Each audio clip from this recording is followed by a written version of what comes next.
감사합니다. 오늘은 배반을 가르치는 믿음이라는 말씀의 제목으로 함께 은혜 나누기를 원합니다. 언어 해석은 21절로 23절. 그런데 저의 삶은 내가 열방을 좇는 모든 유대인 삶을 할례받지 말라고 자녀 삶을 관습으로 활동하지도 말라고 말하는 너에 관하여 모세로부터 배반을 가르치는 것이라 강의받았다. 그런즉 어떻게 할까? 군중 모두가 함께 오는 것이 당연하다. 왜냐하면 내가 온다는 것을 저의 삶이 들을 것이다. 그런즉 나의 삶이 너에게 말하는 이것을 행하라.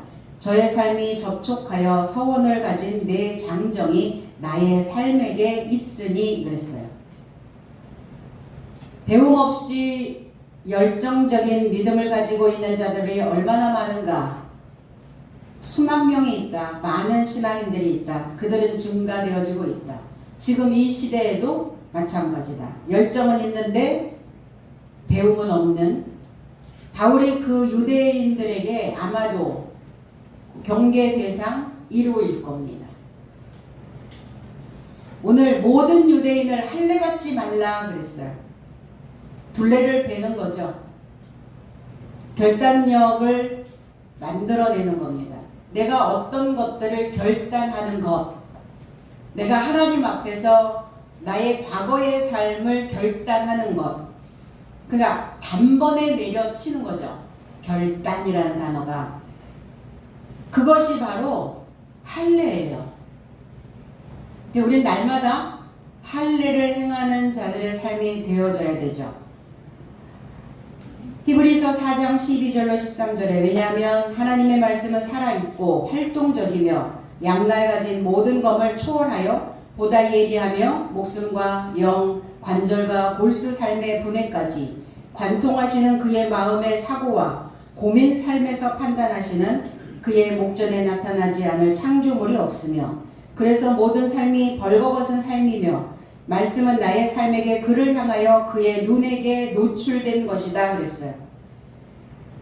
무엇으로 할례를 해야 되나? 뭘로 결단을 해야 되나? 무엇으로 강탈을 하여 내리쳐야 되는가? 예리해야죠.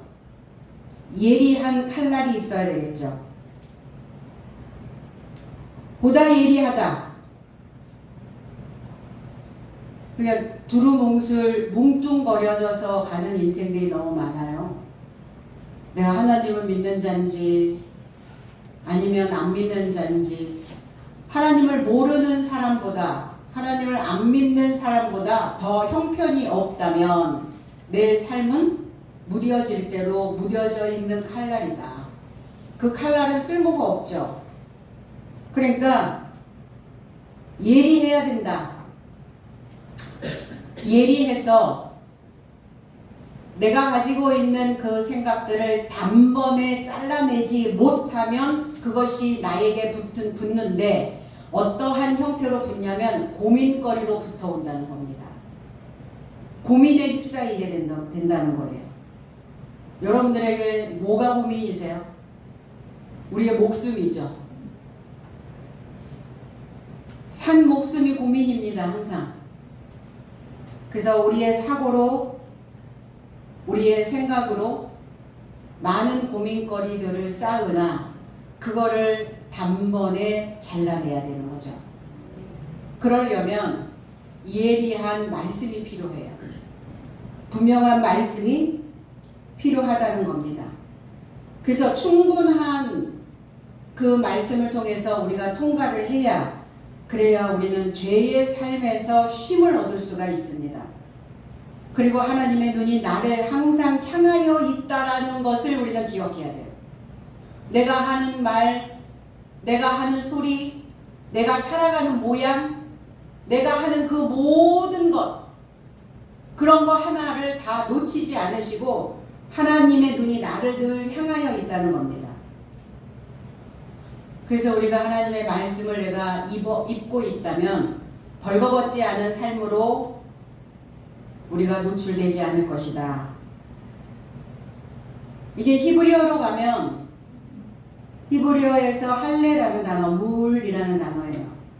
조각을 내다 이런 뜻이에요. 진리의 사역으로 연결되어서 잘라내다, 짧게 자르다 이런 의미를 가지고 있어요. 너무 오랫동안 가지고 있다가 잘라내려면 잘 안 잘라져요. 그러니까 그때그때 들어오는 생각들을 탁탁 토막쳐서 단번에 잘라내시라는 겁니다. 나의 밑바탕에 깔려있는 것, 그것이 나에게 유익을 주면, 내가 만나는 많은 사람들에게, 내 주변에 있는 사람들에게 유익을 준다면 잘라낼 필요가 없죠. 그건 길러내야죠. 그런데 나 자신에게도 손해를 끼치고 내 주변에 있는 사람들에게도 분위기를 망치는 그러한 일을 하고 있다면 그건 잘라내야 돼요. 내 태생이라고 얘기하죠. 사람이 태어난 태생, 그 태생은 못 고친다 이러는데, 그럼 하나님을 믿을 이유가 없다는 겁니다. 태어난, 그리고 내가 나에게 주어져 있는 그 삶의 그 라이프 스타일을 바꾸셔야 해요. 그 바꿔가는 이 과정들을 우리는 할례 받았다라고 표현합니다.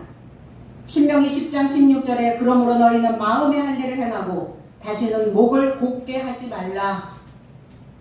마음 안에는 여러 가지 요소들이 들어가 있어요. 우리 안에 정서도 들어가 있을 것이고, 내 안에 의지도 들어가 있을 것이고, 내가 알고 있는 어떤 지적인 지성도 들어가 있을 것이고, 내 마음에는 상한 것도 들어가 있을 것이고, 아니면 신선한 것도 들어가 있을 것이고, 굳어있는 마음도, 강팍하여 있는 것도, 두 마음을 품고 있는 것도 다 내 마음에, 내 중심에 저장되어져 있다는 겁니다. 우리는 날마다 주워 모아요. 사람들은 무언가 모으는 것을 좋아합니다. 저장 강박이 있어서가 아니라 뭘 보면 보는 대로 내 안에 저장하고, 들으면 들은 대로 내 안에 저장하고, 내 마음에 불필요한 요소들이 너무 많이 쌓여 있다는 겁니다. 그러니까 그 마음을 잘라내라. 마음, 굳어있는 마음을, 두 마음을 했어요. 그러니까 그 마음을 할례받지 못하면, 단번에 잘라내지 못하면 벌레가 되는 거예요. 벌레는 어떻습니까? 썩죠. 썩어. 썩히죠. 바글바글하죠. 금방 부풀어 올라오죠. 그러니까 내 고민이, 나의 염려가, 나의 삶이 막 부풀어 오르기 시작하는 거예요. 그럴 때 뭐 하시라고요? 할례. 그래서 벌레가 될 거냐, 아니면 용감한 장수가 될 거냐. 싸움이에요. 사실은 내 내적 싸움이거든요. 벌레로 살 건지, 계속 썩힐 건지, 바글거리고 살 건지, 아니면 단번에 그것을 잘라낼 건지. 목을 곧게 하지 마라. 이 목이 목숨과 같단 말이에요. 이 목에도 무엇인가를 얹어 놓거든요. 그래서 목구멍까지 올라왔어. 이렇게 얘기해요. 목구멍까지. 여기 목구멍이 한계란 말이에요. 여기를 넘을 것인지, 아니면 여기에서 불필요한 것들을 할례받을 것인지. 그러니까 그 목을 사납게 하지 마라. 거기에 밀도를 높이지 마라. 거기에 밀도가 높이면 어때요? 잘 안 빠져나가요. 그리고 확확 빠져나가야 되는데 여기에 다 쌓인단 말이에요. 그러니까 삶이 컬컬해지겠죠. 목이 컬컬해 그러잖아요. 뭐가 쌓인 거예요. 먼지가 쌓이고 불순물이 쌓이고, 딱딱한 마음, 완강하여 있는 그 마음, 그러한 마음들을 다 할례하라. 모세의 가르침은 뭐냐? 관습이죠.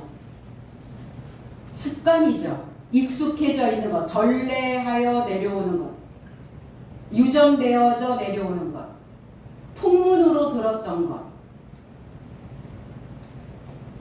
그러니까 복음으로 익숙해진 삶이 되어져야 되는데, 모세의 율법에 익숙하여져 있으니까 겉모습은 크고 있는 것 같아요. 겉은 하나님에 대하여 열정이 있는 것 같고, 믿음이 있는 것 같고, 성장한 것 같이 보여지나, 그러나 나의 내면은 여전히 과거의 습관 그대로를 보존하고 있다는 겁니다. 바울 사도께서 할례 받지 말라라고 전한 적 없어요. 모세의 율법을 통해서 할례 받지 말라 이런 적 없거든요. 전통과 역사를 다 건너뛰어서 무시하라 그런 의미가 아니잖아요. 그게 아니라 할례를 내면에다 해라.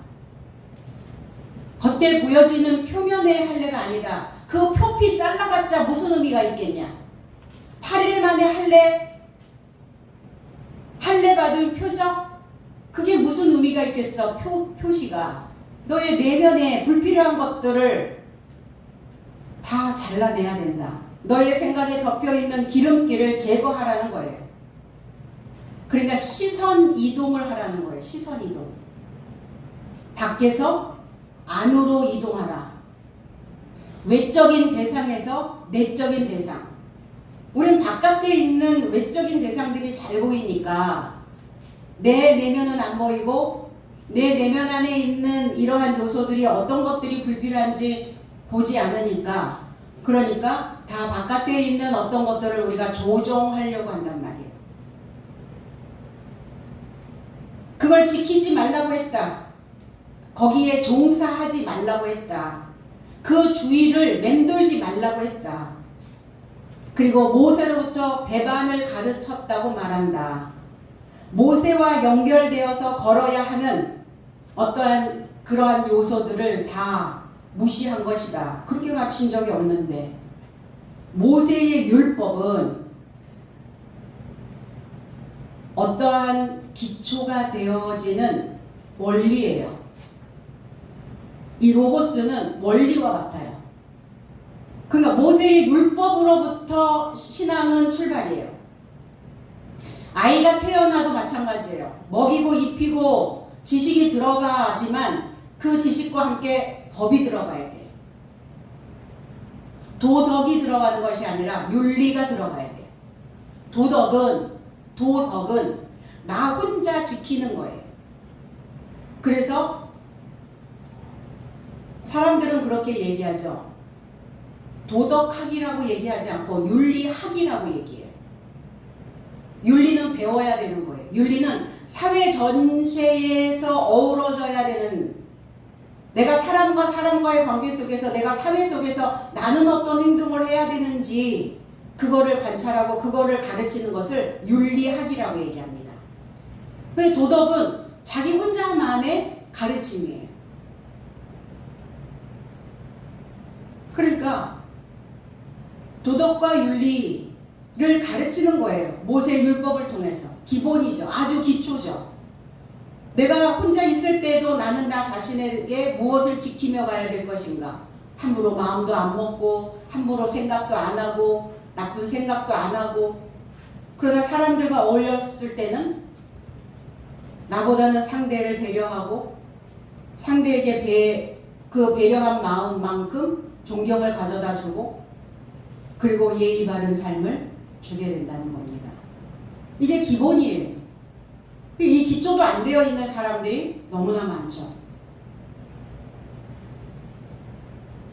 성장했다면, 그래서 그것을 발판 삼아 너희들의 삶이 성장했다면 이제는 모세로부터, 그 아비로부터 분리되어야 된다. 전통만을 고수하는, 때로는 습관적으로 익숙한 것에만 치우쳐져 있는 그러한 상태에서는 벗어나야 된다라는 메시지를 준 겁니다. 배반해라. 저버리는 거죠. 그거를 없이 하는 거죠. 분리시키는 겁니다. 철회하는 거예요. 단념하는 겁니다. 모세의 율법에 그 아내와 이혼을 할 때 반드시 이혼 증서를 줘서 내보내라고 했어요. 그러니까 모세로부터 분리하는 거예요. 이혼 증서를 반드시 받으셔야 돼요. 이게 배반이란 말이에요. 마리아 배반자였죠. 이혼 증서를 받고 나온 거예요. 자기 안에서 배반이 일어난 거예요. 그 기초적인 그 삶에서 분리시킨 겁니다. 데살로니가 후서 2장 3절로 4절에 누가 너의 삶을 유혹하여도 아무것도 아닌 방법을 좇지 말라. 만일 배반이 오지 않는다면 멸망의 아들인 죄의 사람이 계시되지 않는다. 저가 하나님의 성전에 들어가 하나님같이 앉아서 자신을 보여주며 그가 하나님이라 함같이 모든 것에 접하여 하나님과 숭배자로 일컬음받는 반대하는 자요 자고하는 자이다. 모세의 관습으로부터 오래된 그 삶으로부터 배반을 하라 그랬더니 말씀을 배반하는 거예요. 진리를 배반하고 있는 거예요. 그러면 그 진리를 배반하고 있다면 멸망의 아들이 온다는 겁니다. 그러나 그 진리를 배반하지 않고 있다면 죄의 사람이 내게 계시되지 않는다. 우리가 죄수복을 벗으려고 신앙생활을 하는 건데 신앙생활을 거듭거듭 할수록 내가 죄인의 모습으로 계속 두껍게 입고 있으면 그거 언제 벗어낼 거냐는 거예요.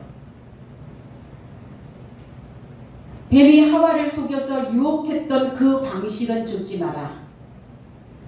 진리로부터 변절이 아니라면 멸망의 아들은 되지 않는다. 하나님의 성전인 내 안에 들어가 하나님 같이 앉아있는 이가 누군가? 나의 성전에서 내 안에 누가 하나님 같이 앉아있는가? 미가엘인가? 아니면 옛뱀인가? 그래서 그 전쟁이 일어나는 거죠. 누가 하나님 같냐? 너 진짜 하나님처럼 살아? 하나님처럼 표현해?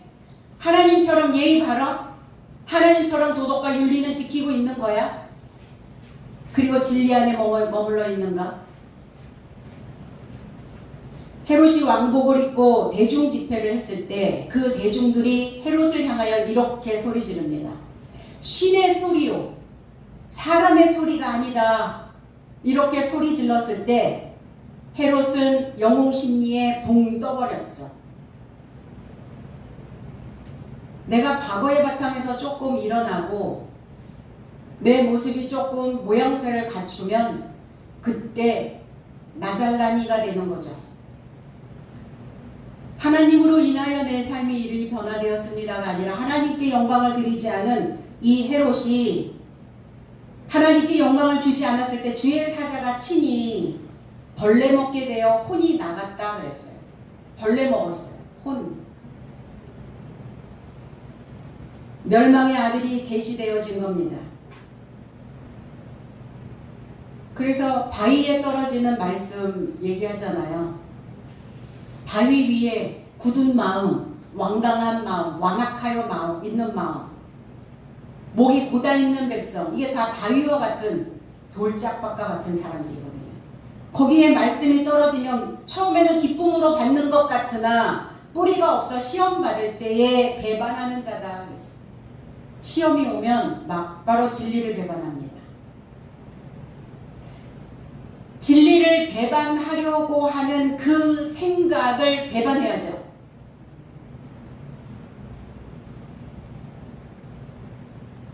그러니까 진리를 배반한 자의 삶은 잘 못하고, 잘 못 생각하고, 잘 못 표현하고, 잘 못 살아내요.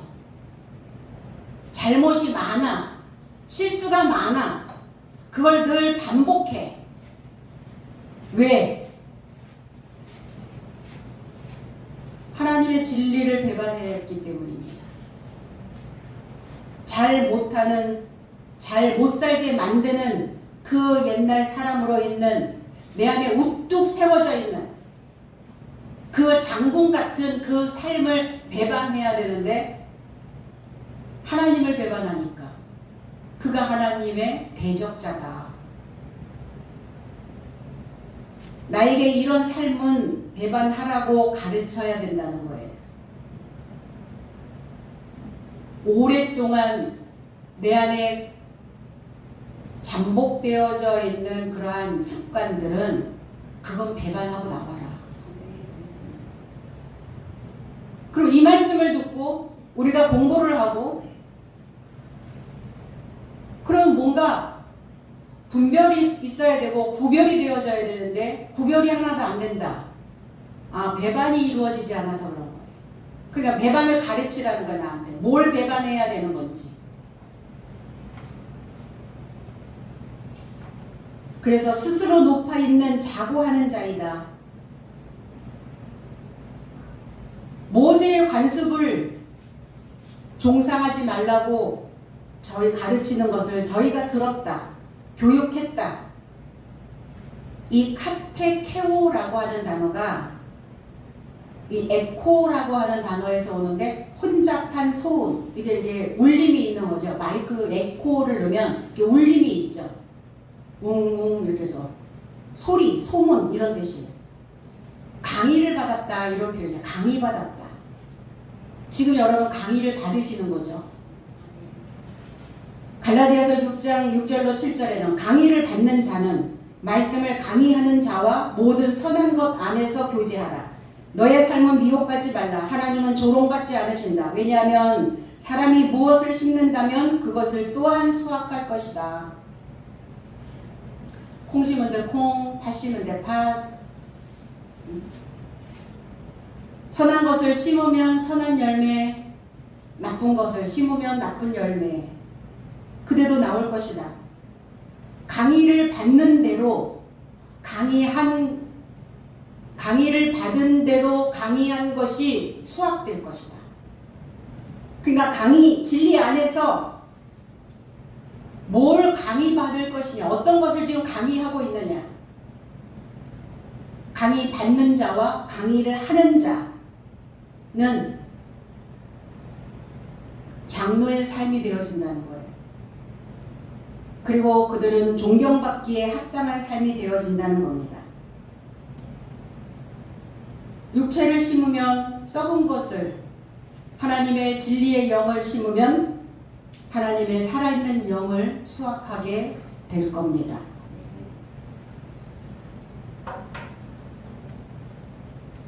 그래서 우리 안에, 내 안에 나의 생각을 무엇이 지배하고 있나? 나는 나에게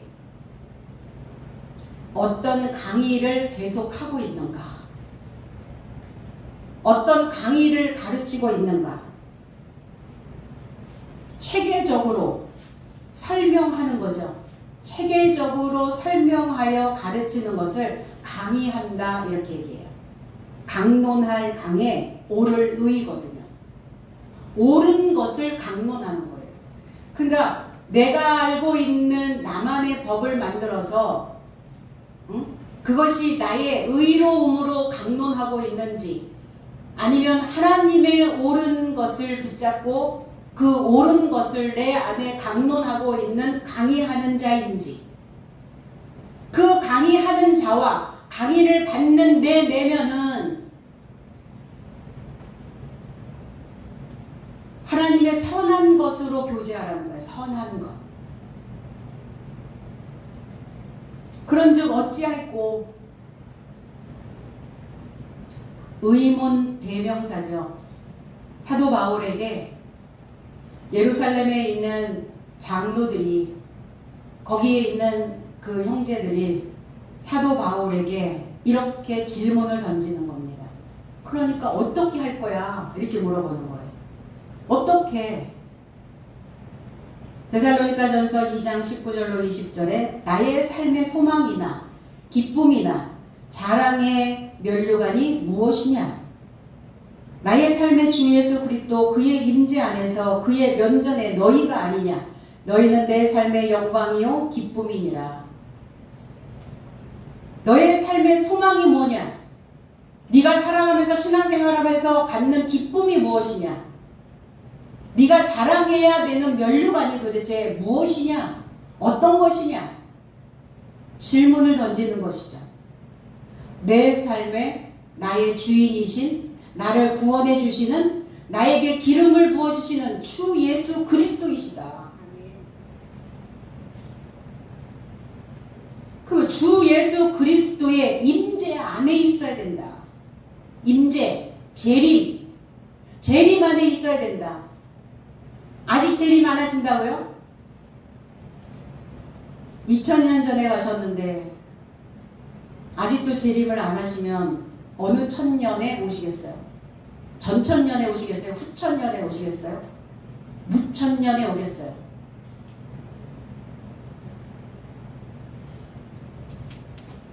너희가 그리스도 예수의 자랑의 면류관이 되어진다면 그리스도 예수의 임재 안에 있는 것이다. 네가 너의 삶이 그리스도 예수로 인하여 소망을 갖는다면 너는 그리스도 예수 안에 임재하여 있는 것이다. 그리스도 예수로 인하여 하나님을 믿는 것으로 인하여 기쁨을 갖고 있다면 그리스도 예수의 삶이 너의 삶에게 재림하신 것이 아니니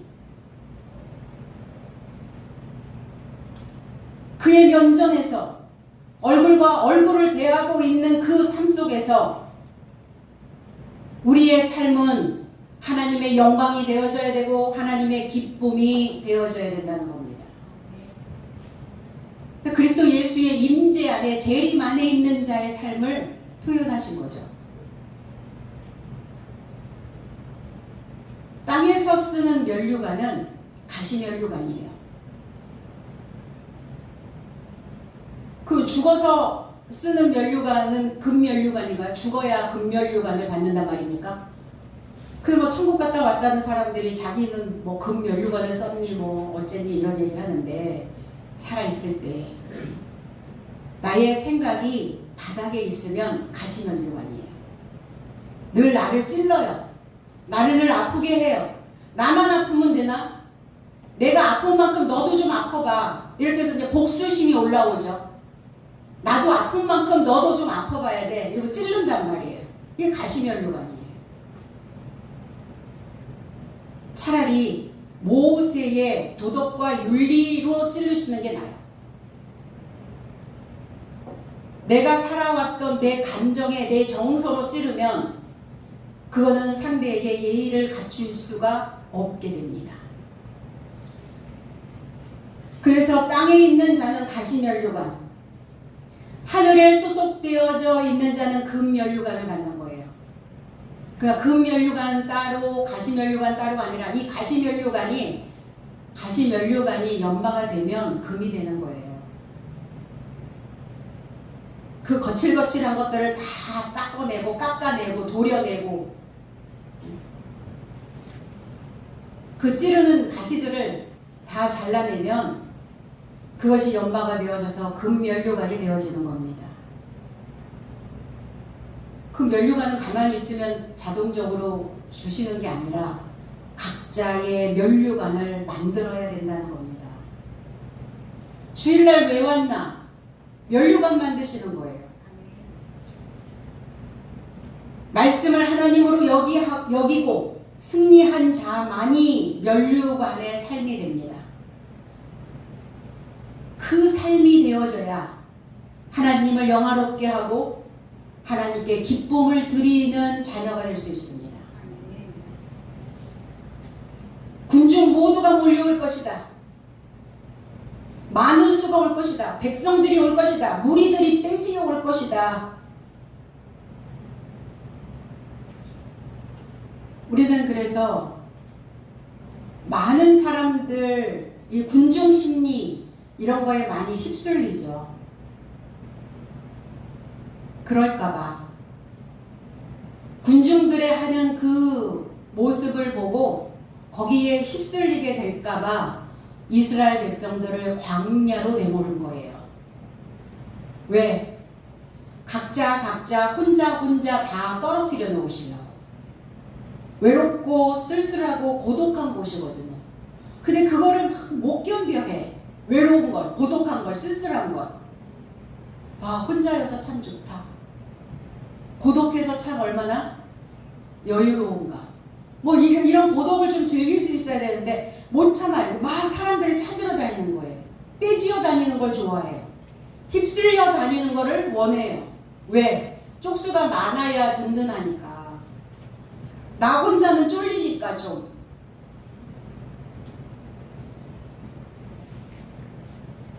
누가복음 2장 13절로 14절에 그리고 갑자기 하늘 군대 무리가 사자와 함께 하나님을 찬송하게 되어 말하되 가장 높은 하나님 안의 영광과 사람 안의 좋은 생각이 땅에 연결된 평화이다. 예수 그리스도의 탄생을 알리는 사자가 이렇게 말한 거예요. 많은 무리가 사자와 함께, 하나님도 많은 무리를 가지고 계셔요. 하늘 군대, 천군이라고 얘기하죠. 천군. 이 천국의 지도자들을 천군이라고 얘기해요. 우리는 군사죠. 군사는 뭐 하는 자입니까? 하루도 쉬지 않고 훈련에 임하는 자.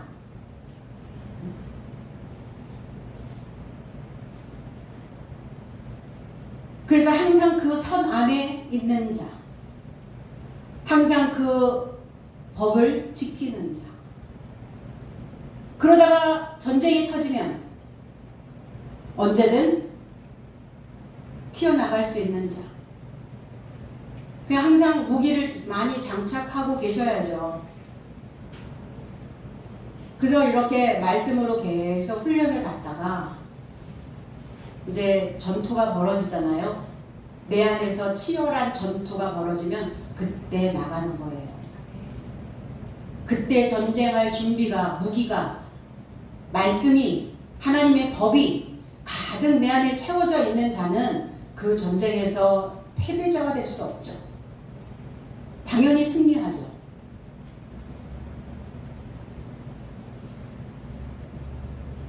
그래서 사람 안에 좋은 생각이 땅에 연결된 평화이다. 좋은 생각. 뭐가 좋은 생각인가? 나를 다스리는 것이 좋은 생각이죠. 다스리지 못하면 나쁜 생각이죠. 내 안에 많은 무리가 있어요. 내 안에 많은 군중들이 살고 있어요. 잡다한 잡족들이 많아요. 모아하지 못한 사람들이. 하나로 훈련되지 못한 이 무리들이 많아요. 각자의 소리를 냅니다.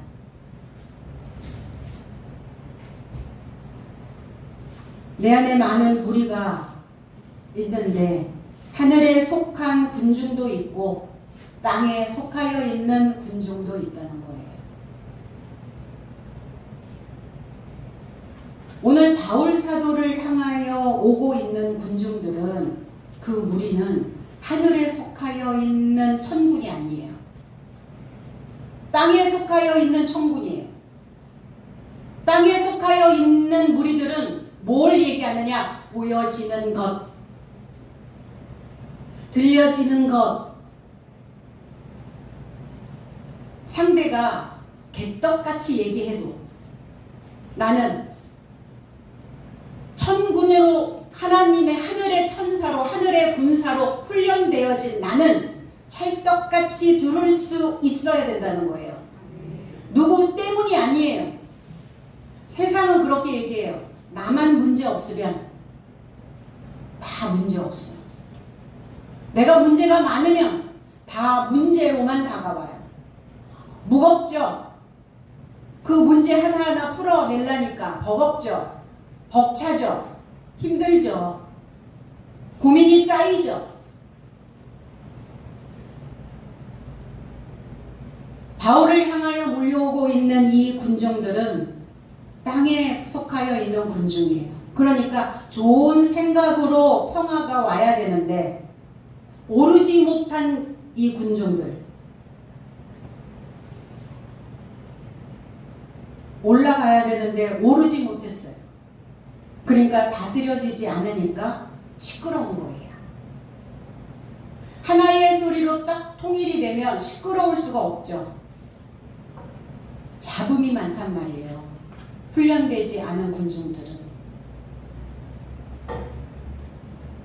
바울 사도를 위협하려고 몰려와서 그들이 폭도들이 되어져서 자기네들이 그동안 신앙생활을 해왔던 모든 것들을 다 허물어버리니까, 모세를 열심히 믿고 있는데 그 모세의 관습을 따르지 말라 이렇게 가르치니까 어떤 일을 저지를지 모르는 일이에요.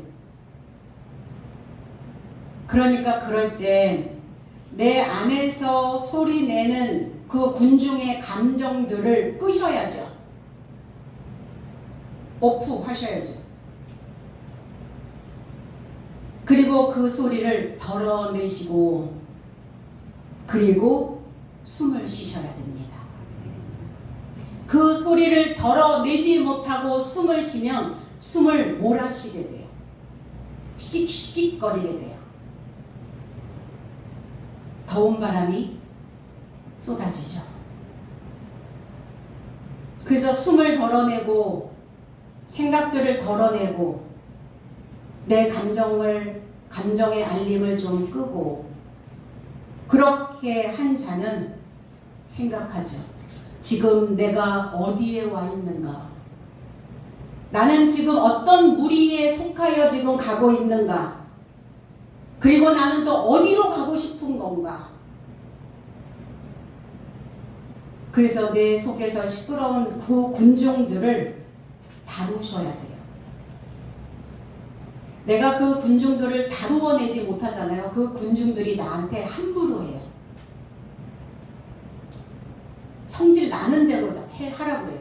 막 하라고 얘기해요. 그래서 말씀의 샘이 내 중심에서 이렇게 솟아 올라오면 내 속은 고요하고 차분하고 정돈되어지게 됩니다.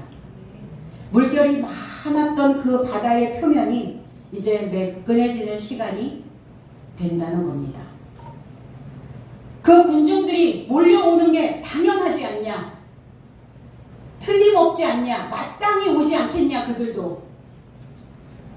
그들은 생사가 걸려 있다는 거예요. 로마서 12장 3절에 왜냐하면 나에게 주어진 은혜로 인하여 너의 삶 안에 있는 모두에게 말하오니 당연한 생각을 외면하고 과대망상하지 말고 오히려 건전한 생각에 이르도록 하나님이 각자에게 나눠주신 믿음의 분량만큼 생각하라. 많은 사람들이 시온성 교회에서 나오는 그리고 시온성 교회에 있는 성도들의 그 물을 주시하여 본다는 겁니다.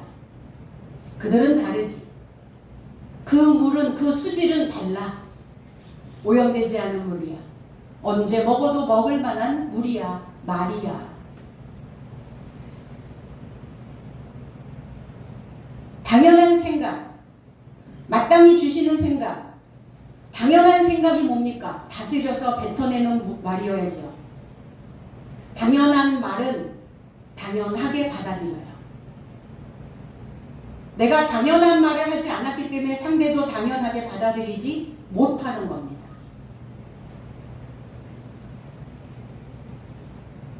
그래서 건전하고 건강한 생각에 이르고자 하나님이 주신 믿음의 분량대로 생각해라. 믿음의 분량.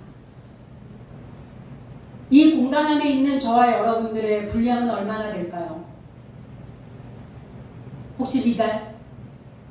아니면 너무 과하여 넘쳐서? 아니면 내 중심을 딱 붙잡아 줄 수 있는 만큼의 분량. 내 안에 있는 분량만큼 표현하게 되고 그 분량만큼 표현을 받아들이게 되고 분량만큼 하게 되고 분량만큼 받게 되죠. 과대망상하지 마라. 현재의 상태를 턱없이 크게 평가하고 그것을 사실이라고 믿는 생각들인 것이죠. 이들이 과대망상에 걸려 있다는 거예요. 이 유대인들이 모세의 율법만을 고수하고 있는 자들이 자기네들은 모세의 율법으로 인하여 믿음이 다 완성됐다라고 믿는 자들이에요. 다 세팅 끝났어. 이제 다 완전히 됐어. 그냥 하나님만 믿고 가기만 하면 돼. 이게 과대망상이에요. 크게 평가하는 거예요. 허황된 생각이죠. 특별한 능력을 가졌다라고 생각하는 사람들이에요. 자기는 특별한데 저 사람들은 저 사람들은 별 볼 일이 없어. 그래서 잘못 믿잖아요. 뇌에 손상이 와요. 이 전두엽에 손상이 오는데, 이 전두엽이 하는 일은 뭐냐면 감정을 조절하고 판단을 하게 되고, 판단이라고 하여서 누구를 판단하고 판결하는 게 아니라 분별력이에요. 분별을 하게 되고, 그리고 내가 내 삶을 규모 있게 계획하게 된다는 겁니다. 그런데 이 전두엽에 손상이 된 사람들은 감정 조절이 안 되고 분별력이 떨어지고, 그리고 계획성이 없는 무계획성으로 자기들의 삶을 질척하게 만든다는 겁니다.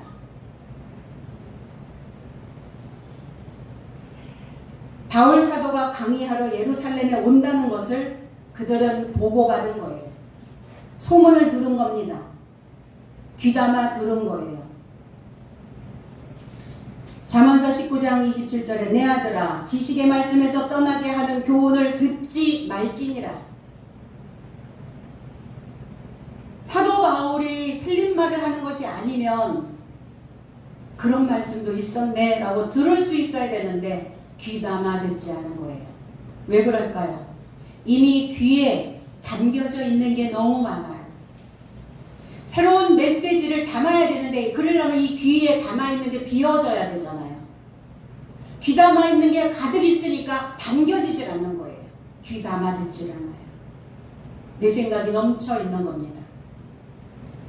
내 아들아 지식의 말씀, 분별의 말씀, 알고 있는 말씀에서 옆길로 새지 마라. 교훈은 뭐냐? 교훈은 멍에를 매는 겁니다. 교훈의 멍에를 매는 거예요. 주님은 내 교훈의 멍에를 매라. 배워라. 그리고 너를 떠나게 하는 교훈이라면, 너를 떠나게 만드는 진리에서 떠나게 만드는 멍에라면 듣지 마라. 그만둬라. 그만둬. 뭘 그만둬야 되겠어요? 진리에서 떠나게 만드는 이 허황된 생각을 그만둬야죠. 하나님이 주신 직분을 그만둡니까? 내게 주신 분량 안 채우고 그만둬요? 그거 그만두라는 거예요. 곁길로 가지 말라는 겁니다. 바울 사도에게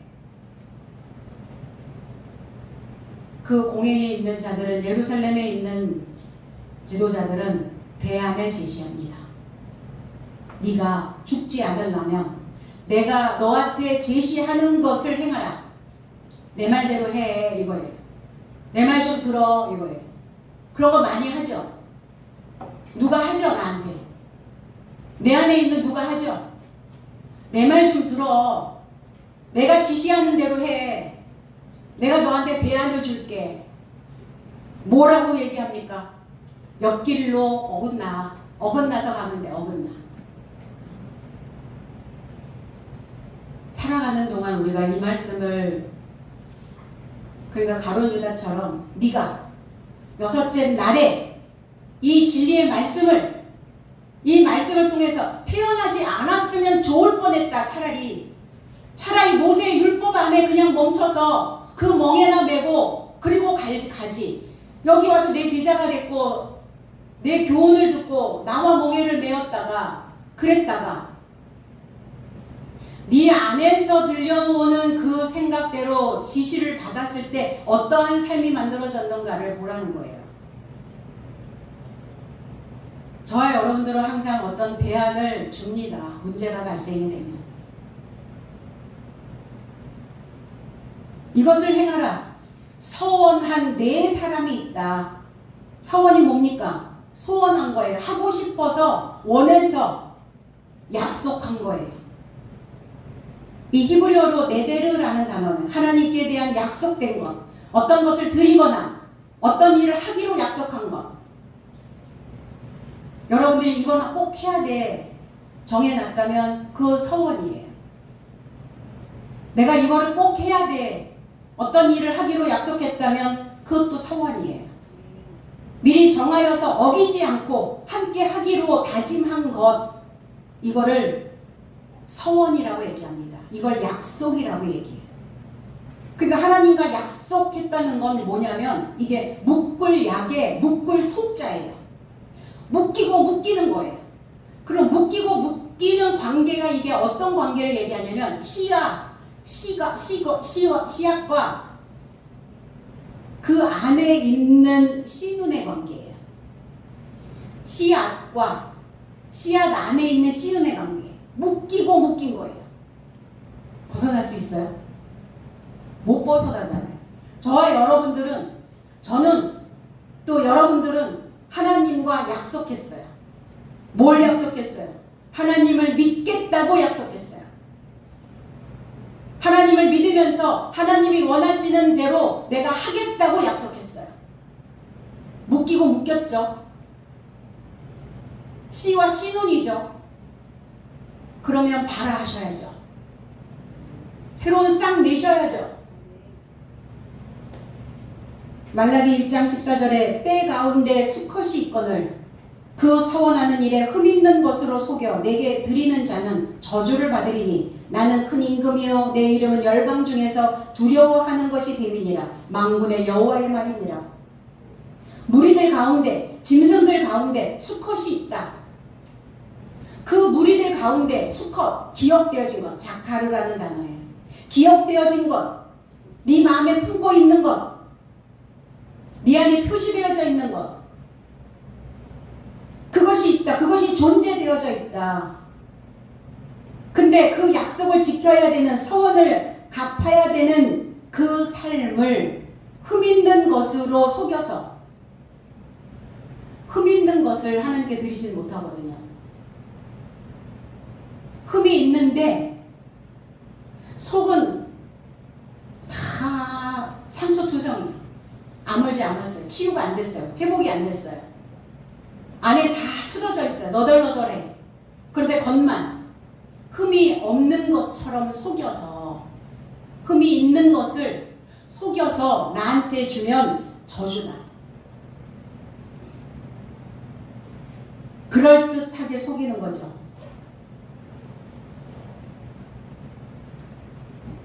저주가 뭡니까?